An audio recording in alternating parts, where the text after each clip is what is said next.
The Yanks requested British support. The SAS were already inside the building when it was filed. There is a particular moment that reveals the gap between American military bureaucracy and British Special Forces culture. A formal request is written. It travels up a chain of command.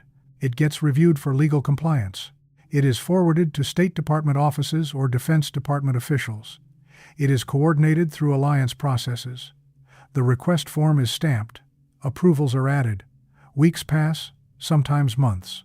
And then, when the formal answer comes back and is being transmitted to the requester, the British operators are already inside the target building. The American request was for support that the SAS had already provided. The British had already done the thing that the Americans were only now asking for. This is not an exaggeration or a narrative device. This is a documented pattern in Iraq, Afghanistan, and other theaters of operation. This is the story of how interagency request processes work at glacial speed, while special forces cultures operate at the speed of opportunity, and what that gap means for coalition command and control. Before we dive in, drop a comment and let us know where you're watching from. If you haven't already, make sure you hit the subscribe button to not miss any story. And check out our Patreon in the description. We post full uncensored stories there. Every graphic detail, every brutal moment, nothing redacted. Stories YouTube won't allow. Now let's get into it. The machinery of formal military requests is designed to ensure accountability and deliberation in how military forces operate in coalition contexts. When one military command needs support from another, especially support from another nation's military, there are procedures designed by both nations to manage the complexity of inter-military cooperation. The request has to be formal. It has to specify exactly what is being asked for. It has to go through approval chains in both the requesting command and the supporting command. It has to be documented so that there is a record of what was requested and what was approved. This creates a record. It creates accountability. It creates clarity about authority and authorization. The formal request process is, in many ways, a very American invention, a systematic, documented approach to decision-making that creates a paper trail, establishes who approved what and when, and ensures that every decision has been vetted through appropriate channels. According to those who have worked in military organizations and in coalition command structures, it also creates significant delay between the time something is recognized as necessary and the time resources are actually allocated and deployed. The machinery is designed for a different operational tempo than counterinsurgency in urban environments requires. In Iraq and Afghanistan, sources describe, this delay became a chronic problem that fundamentally affected the tempo of counterinsurgency operations. American commanders operating under conventional military structures found themselves with time-sensitive intelligence that required rapid action. They needed support, additional troops, intelligence gathering, helicopter assets, special forces raiders to conduct direct action against high-value targets. They would submit a formal request. That request would travel up their chain of command, documented and filed. It would be routed to the appropriate interagency office that had oversight of the particular type of support being requested. It would be reviewed for compliance with rules of engagement, military law, established policy guidance. It would be coordinated with allied commands whose cooperation was necessary for execution. Legal officers would review it. Commanders would review it. Sometimes it would be sent back for clarification or additional information. The request would sit in queues, waiting for decisions. Holidays would slow the process. Personnel changes in command would require the new commander to review pending requests. Coordination meetings would be scheduled and rescheduled. Weeks later, sometimes months, the answer would come back. The entire process, from initial submission to final approval, could consume 30 days or more, 3 to 4 weeks of the intelligence being active and relevant, then additional time for execution. By that time, according to accounts from those who worked the problem, the intelligence was stale. The opportunity had passed. The target had moved. The situation had evolved. What had seemed urgent 3 weeks ago was no longer relevant. A high-value target who was in a specific location when the request was filed would have relocated. Intelligence sources would have dried up. The tactical window would have closed. And then, when the approval finally came back, it would approve action that was no longer possible. The SAS, operating under a different command structure and a different cultural framework, worked on a fundamentally different timeline. According to accounts from British officers and American commanders who worked with the SAS, the regiment operated on what might be described as a culture of autonomous action and rapid decision-making. A situation would present itself, intelligence would come in about a high-value target, about an opportunity, about a threat that needed to be addressed. SAS commanders, based on their understanding of the broader campaign and the nature of counterinsurgency warfare, would assess whether action was warranted. If action seemed warranted based on their assessment, they would not wait for approval from higher headquarters. They would not submit a formal request and wait for that request to be processed. They would move. This was not recklessness driven by impatience or a desire to operate without constraints. It was deliberate operational philosophy based on training, judgment, and a command structure that explicitly trusted senior operators to make decisions about whether action was necessary. The SAS operated under a broader mandate from their own command authority, something like conduct counterinsurgency operations against high-value targets in Iraq, and within that mandate, they exercised judgment. A squadron commander had the authority to determine whether a particular target met the threshold of high value and whether conducting an operation against that target was consistent with the broader mandate. The commander did not need to ask permission. The commander had already been granted permission, in principle, to conduct operations like the one being contemplated. The question was whether this specific instance fell within that granted authority. For the SAS, that was a decision a competent commander could make without consulting higher headquarters. According to military analysts examining the difference, this reflected fundamentally different assumptions about command authority and trust in military organizations. American military culture, shaped by large-scale operations during the Cold War and concerns about accountability in the modern era, assumes that significant decisions need to flow through chains of command and require explicit approval from higher authority before action is taken. The larger the operation, the more important it is to have approval documented and recorded. British military culture, shaped by centuries of colonial operations and by more recent experiences in smaller-scale warfare in places like Northern Ireland and the Balkans, assumes that experienced commanders at lower levels have the authority and the responsibility to assess situations and make decisions. Waiting for approval from distant higher headquarters would slow operations to a pace that insurgencies could exploit. Both approaches have genuine merits and genuine costs. The American approach creates accountability and clarity about who is responsible for decisions.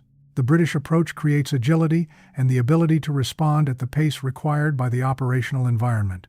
What this meant operationally, according to accounts from those who worked in both systems, was that the SAS sometimes acted while the Americans were still deciding whether to ask them to act. An American commander would notice intelligence about a high-value target in a particular location. He would recognize that the target was significant, perhaps an al-Qaeda leader, perhaps a senior insurgent figure, but also that the location was complex, perhaps civilians might be present, perhaps the terrain was difficult, perhaps the risk was high. He would understand that he needed support to conduct an operation against the target safely and effectively. He would submit a formal request for SAS assistance. The request would specify the target by name and background, the location and geographic detail, the support being requested, reconnaissance, intelligence gathering, direct action, the desired timeline. The request would be written and documented. It would go through approvals at multiple levels of the American chain of command. Lawyers would review it, the rules of engagement officer would review it, specialists in civil affairs might be consulted. The request would wait for the right meeting where it could be discussed and briefed to decision-makers. Days would pass in this preliminary review process alone. Meanwhile, the SAS commander in theater, receiving intelligence through the same channels or through liaison channels, would have already assessed the situation. The target would be significant in the broader network. The location would be knowable through available intelligence. The SAS would have the capability to act against the target. The SAS commander, according to accounts from those involved, would assess that the decision to act or not act was within his authority. He would recognize the significance of the target and assess that action was warranted. He would not wait for a formal request from American forces. He would move. This decision might be made in an informal conversation with his superior officer, a brief discussion of the intelligence, an assessment of the target's significance, a confirmation that the operation was within the scope of the existing mandate. The superior would say something like, "Sounds good, proceed." That would be the extent of the approval process. Plans would be drawn up, the team would be briefed.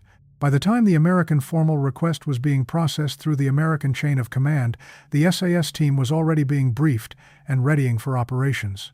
By the time American approvals were coming through, the SAS was already inside the building, conducting the operation, accomplishing objectives that the American commander had not yet formally requested.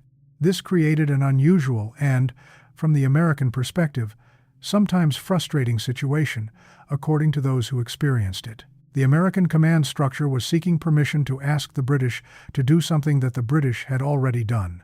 The formal request, when it finally came back approved after weeks of processing, was approving an action that had already occurred. The American commander, when notified that the request was approved, would then be notified by liaison channels that the operation was already complete. The result was technically successful, the target had been dealt with, but organizationally awkward. The formal request process and the actual operations had become completely desynchronized. The Americans had been going through their procedures while the British had been accomplishing the mission. From an American officer's perspective, there was something deeply wrong with this arrangement. He had responsibility for his area of operations. He was accountable to his command for what happened there. Yet he was not in control of operations being conducted by the British forces in his area. When asked by his higher command, "What happened in your sector last night?" he would sometimes have to say, "I don't know yet. I'll have to ask the British liaison." This was not how American military hierarchy was supposed to function. Responsibility and authority were supposed to align. But in this case, the British had the authority to conduct operations, while the American commander had responsibility for the sector. The disconnect was fundamental. Sources describe this happening repeatedly in Iraq, particularly between 2004 and 2007 during the period of intensive counterinsurgency operations. An American unit would make a discovery about an insurgent network through their intelligence sources or through investigation of an attack. Intelligence would suggest a particular target for action. The American unit would begin the process of formally requesting support to conduct an operation against that individual. Meanwhile, the SAS, with their own intelligence channels and their own assessment of threat and opportunity, would have already begun planning against the same target through their intelligence networks. They would conduct the operation within days. By the time the American formal request was approved by multiple levels of American command, the target had been dealt with. The approval had become moot. The request that was being filed was an approval for an operation that had already been completed. According to those who worked in coalition command structures, this created a strange kind of friction that was never fully resolved. American commanders wanted to be part of decision-making about what happened in their area of responsibility. They had responsibility for security in their area, and they wanted to know that actions were being taken with their knowledge and consent. The formal request system was explicitly designed to ensure this kind of coordination, but the SAS was operating on a different principle. They believed that their area of responsibility was Iraq generally, or at least the parts of Iraq where significant threats existed. They believed that their task was to act against significant threats to the broader counterinsurgency mission, and that they did not need specific approval from American commanders for each action. They operated under a broader mandate from their own command, and within that mandate, they exercised independent judgment about what needed to happen. To the SAS, the American insistence on formal approval for each operation was precisely the kind of overhead that made counterinsurgency slow and ineffective. The British view was that you gave experienced commanders a clear mission, counterinsurgency in Iraq, and you let them conduct that mission.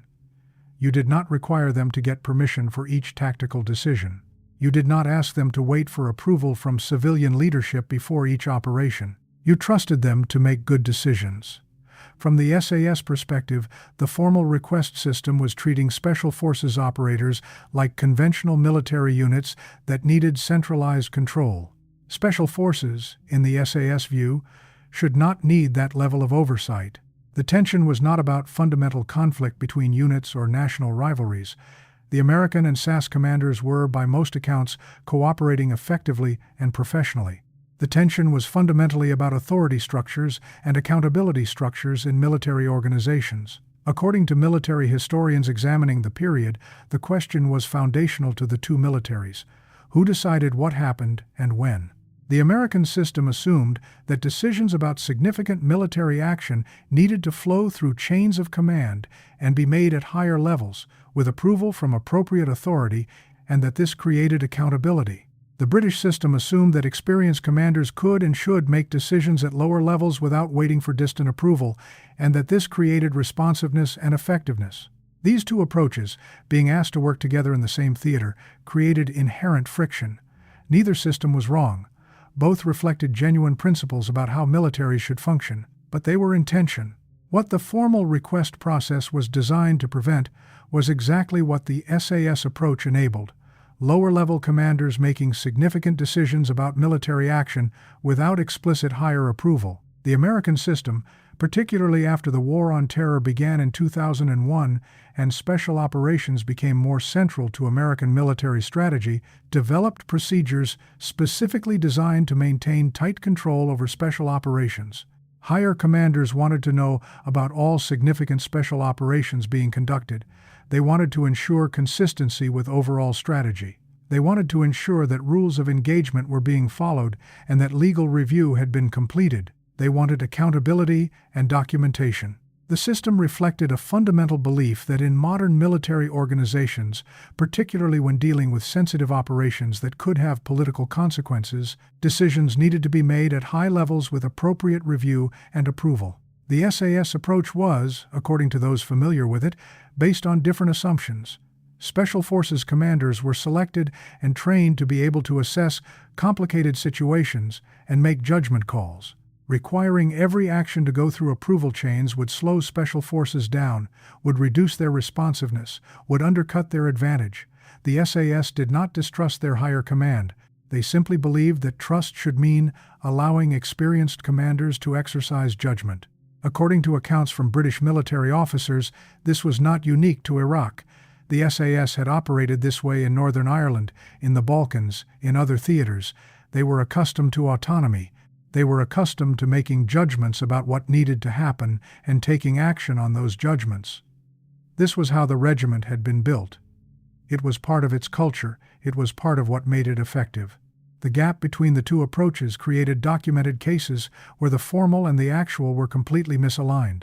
According to accounts from those who worked in joint operations, there were situations where American units formally requested specific types of support, and the SAS had already provided that support or decided that different support was more appropriate. The Americans would receive the formal approval and only then learn that the operation had already been conducted or that it had been conducted differently than requested. One area where this became particularly acute was in human intelligence gathering and collection management. American commanders would formally request human intelligence collection on specific targets or areas. The request would specify what information was needed, the timeline in which it was needed, and the level of detail required. The SAS, with their own intelligence sources that had been developed over months or years of operations in Iraq, and with their own assessment of what was needed to fight the counterinsurgency effectively, would often be conducting the same intelligence gathering already. Or they would be gathering different intelligence that they assessed as more immediately valuable to the broader campaign. When the formal American request came through after weeks of processing, it would sometimes find that the British had already gathered the intelligence through different means. The information the formal request was seeking had already been collected and acted upon. The formal request system was chasing information the SAS had already gathered. According to military analysts, this actually worked out quite well operationally. The SAS, with better local knowledge and more experienced intelligence operators, often gathered more useful intelligence than what the American formal request would have generated, but it did mean that the American attempt to manage and coordinate intelligence gathering through formal requests was being circumvented by British operators who were gathering intelligence based on their own judgment about what was needed. The phenomenon extended to tactical operations as well. American units would sometimes formally request that specific buildings be surveilled, specific areas be patrolled, specific targets be identified. The SAS would already be conducting some of this work as part of their own assessment of what needed to happen.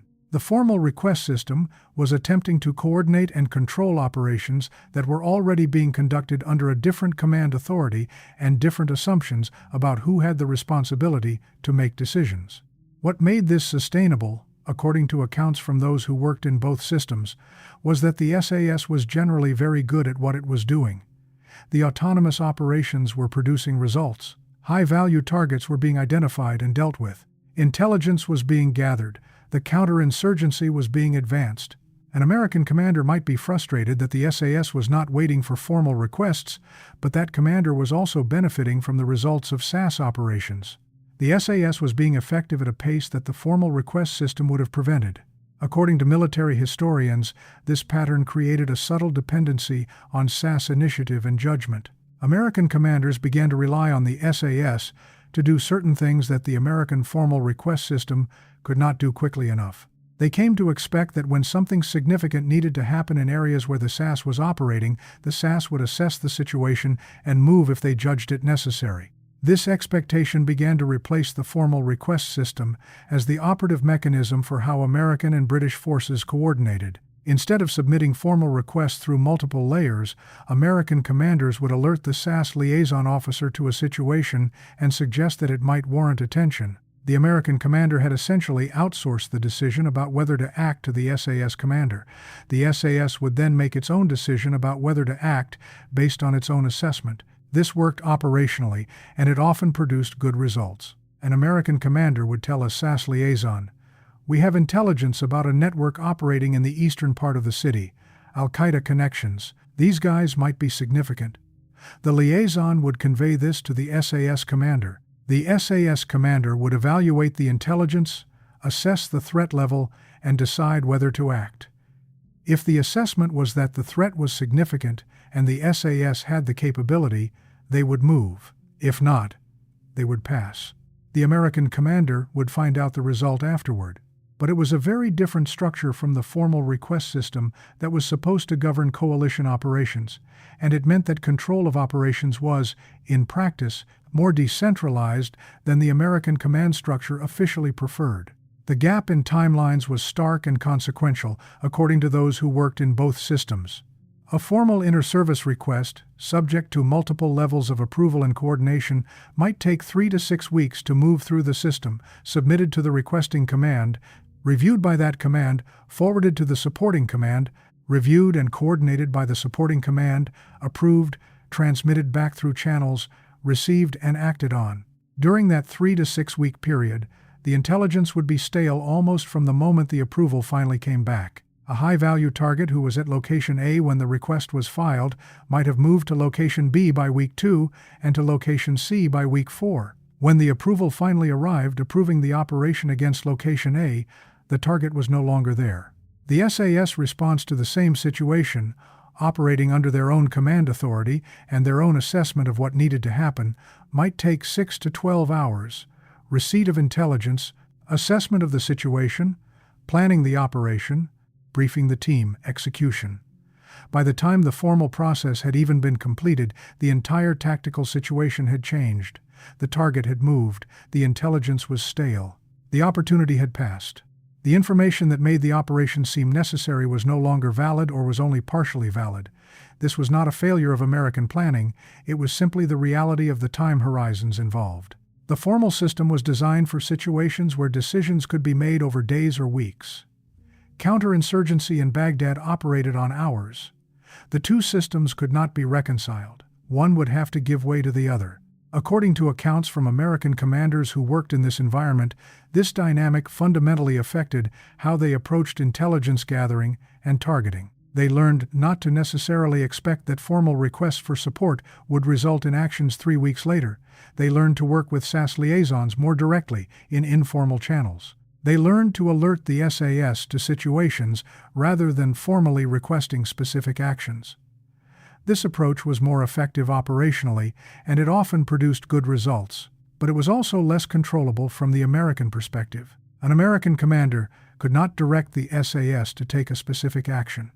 He could only hope that when the SAS assessed a situation, they would come to the same conclusions about what needed to happen. The American commander had to trust that the SAS would make good decisions, which they generally did, but there was an inherent loss of control in this system. A commander accustomed to being able to direct subordinate forces to accomplish specific missions, according to accounts, found it frustrating to work with forces that would listen to his intelligence assessment and then decide independently whether to act on it. The American military culture was built on clear command lines and explicit direction. You told a subordinate commander what you wanted accomplished, and the subordinate was expected to accomplish it. But the SAS did not operate under American command. They operated under British command authority. They would cooperate with American commanders. They would be responsive to American intelligence. But they would not take direction. They would assess situations and decide whether to act.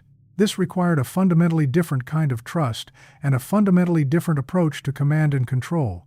The SAS, from their perspective, according to accounts, saw American formal request systems as bureaucracy that could be bypassed if commanders simply made good decisions at the tactical level. The SAS was not trying to circumvent American authority. They were trying to be effective at counterinsurgency, and they believed that effectiveness required rapid response to situations. They operated under the assumption that they had the authority to make these decisions. They operated under British command authority, which had delegated counterinsurgency operations to Task Force Black. Within that broad delegation, they exercised judgment. This tension between American systems designed to control and coordinate and British systems designed to trust and enable rapid response was never fully resolved, according to those who studied the partnership. The two approaches coexisted. They sometimes complemented each other. The American insistence on documentation and formal approval meant that when something went wrong, there was accountability. The SAS autonomy meant that when something needed to happen quickly, it could. The tensions between these approaches were managed more than resolved. According to accounts from military officers who worked in joint command structures, the real problem came when formal American requests moved through the system and came back approved only to learn that the situation had changed. An American commander would request support for a specific target. 6 weeks would pass, the approval would come back, but by then the target would have moved, the intelligence would be stale, the situation would be different. The approval, when it arrived, would be an approval for an operation that was no longer relevant. This was not a failure of the SAS, it was a failure of the formal request system. What this dynamic revealed, according to military strategists, was a fundamental challenge in coalition operations. Different nations' militaries operate on different command structures, different timing frameworks, different assumptions about authority. American command structures were built on the principle of centralized control with decentralized execution. Decisions were supposed to flow through chains. But execution, actually conducting operations, was delegated to lower levels with significant discretion. British command structures were built on the principle of trust in experienced commanders. Authority was decentralized at multiple levels.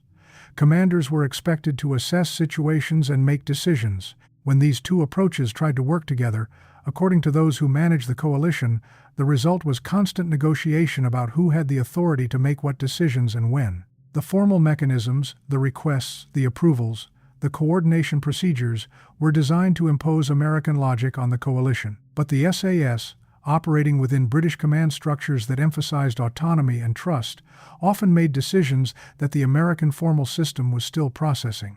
According to accounts from those involved, this was sometimes frustrating for American commanders. They wanted to know what was happening.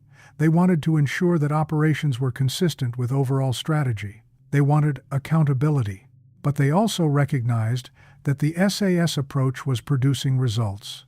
So they adapted.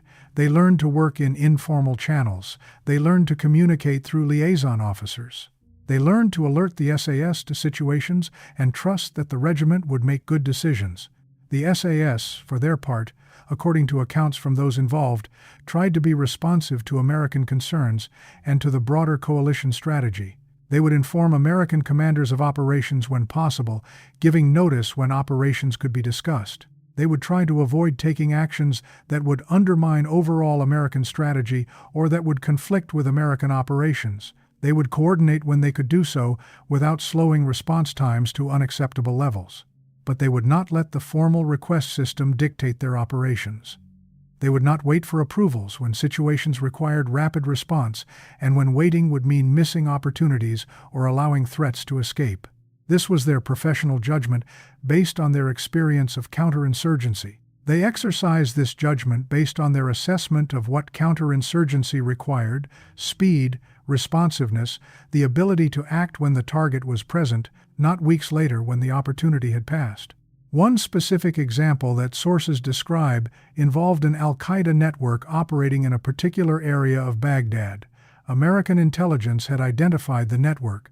An American unit had submitted a formal request for support in targeting the network. The request had gone through the American chain of command and was being coordinated at higher levels. Meanwhile, the SAS, through their own intelligence sources and their own assessment of the threat, had identified the same network as a significant target. The SAS began planning operations against the network. By the time the American formal request had been approved and transmitted, the SAS had already conducted multiple operations against the network and significantly degraded its capabilities. The American approval, when it arrived, was an approval for action that had already been taken and completed. According to those who worked the intelligence, this was common enough that it became normalized. American units and SAS commanders developed informal understandings. When an American commander wanted SAS support, he would alert a liaison officer rather than submit a formal request. The liaison officer would inform the SAS commander. The SAS commander would assess the situation and decide how to respond. This was much faster than the formal system. It was also less documented, which created some concern about accountability, but it was how things actually worked. The formal request system persisted throughout the Iraq War, according to military historians, for multiple reasons. It persisted partly because it created legal and documentary records that could be referenced if operations became controversial or if legal questions arose.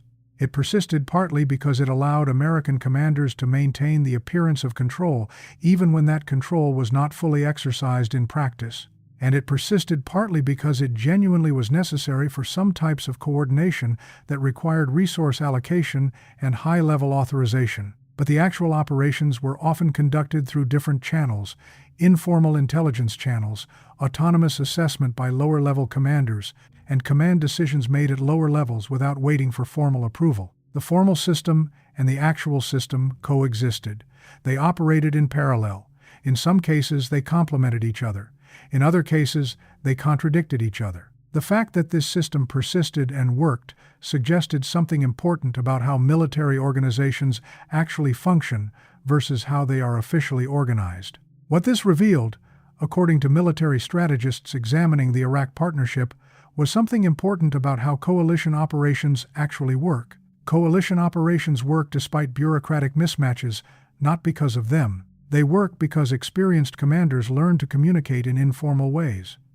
They work because trust is built between operators through shared danger and shared mission. They work because both sides are committed to the overall mission enough to tolerate each other's approaches, even when those approaches are fundamentally different. But the formal systems, the requests, the approvals, the coordination procedures, often trail behind actual operations rather than guiding them. The formal systems create a record and maintain the appearance of orderly decision-making, but the actual decisions about what happens operationally are often made through different channels and at different levels than the formal systems document. According to accounts from those who participated in the partnership over multiple years, the challenge was most acute in the transition periods when command changed. When a new American commander arrived in Iraq, he would often try to impose American command procedures and oversight mechanisms. He would want formal request systems to be strictly observed. He would want to know about all operations before or immediately after they occurred. He would want to coordinate everything through proper channels. The SAS would initially comply more formally with these new expectations, but over weeks and months, as the new commander learned the operational reality of counterinsurgency in Iraq, the informal patterns would reassert themselves. The commander would learn from experience that the formal system was too slow to be useful for operational purposes.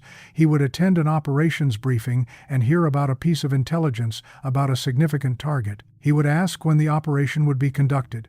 He would be told, "We already got him 3 days ago." He would think he was in control of operations in his area, but he would discover that things were happening that he did not know about until after they occurred. He would learn to work through informal channels and liaison relationships. He would learn to trust SAS judgment about what needed to happen and when. The formal system would continue to be used for some types of coordination and planning, but the actual tactical decisions would continue through informal channels where they could be made at the speed required by operations. By the time the next command change occurred, any new commander would go through the same learning process. The pattern was repetitive because it was driven by fundamental realities about how fast operations needed to move. According to military historians who have studied coalition operations, this was not unique to Iraq. Similar patterns have emerged in other coalition operations throughout modern military history. The formal machinery of inter-allied coordination is designed for different purposes than the actual conduct of operations. It is designed for diplomatic coordination between governments, for legal accountability, for resource management and strategic planning. The actual tactical operations, by contrast, happen faster and through different channels than the formal systems document. The formal systems are designed for strategic-level decision-making. The tactical operations are designed around operational necessity. When these two operate on different timelines, the result is the kind of parallel systems that emerged in Iraq, a formal system that creates a record and maintains the appearance of control, and an informal system that actually conducts operations at the speed required by the tactical situation. What the gap between American request systems and SAS autonomy revealed, ultimately, was a fundamental truth about military organizations and the nature of modern warfare. Warfare often requires rapid response to emerging opportunities and threats. Bureaucracy, by its nature, is designed to be thorough and deliberate and to ensure accountability through multiple layers of review. The tension between these two imperatives is real and endemic to large military organizations trying to conduct operations at high tempo. The SAS, a relatively small unit with a culture of trust in junior leaders, could afford to be responsive and autonomous. American forces, much larger and operating under legal and political constraints that demanded more oversight, needed more formalized systems. When these two approaches collided in Iraq, the result was not the triumph of one system over the other, but rather an adaptation where both systems persisted, but the actual operations often ran on the faster, more autonomous timeline that the SAS operated under. The formal system continued to exist, but became less determinative of what actually happened operationally. The formal request system was a way for American commanders to maintain the illusion of control, to preserve the formal hierarchy and the appearance of deliberate decision-making, while actually allowing rapid operations to proceed through informal channels. The SAS autonomy was a way for the British to contribute to counterinsurgency at the pace that counterinsurgency required, operating at the speed of threat and opportunity rather than the speed of bureaucratic process. By the time anyone was officially filing a formal request and sending it through channels, the SAS were already doing what needed to be done. This was not always comfortable for the American command structure, particularly for commanders who believed in formal procedures and accountability, but it was how the war actually operated at the tactical level. The official structure and the actual structure existed in an uneasy coexistence. Both were real, both mattered. But in moments of tactical urgency, the informal structure, the liaison channels, the SAS autonomy, the rapid assessment and response was often more determinative of what actually happened than the formal request system.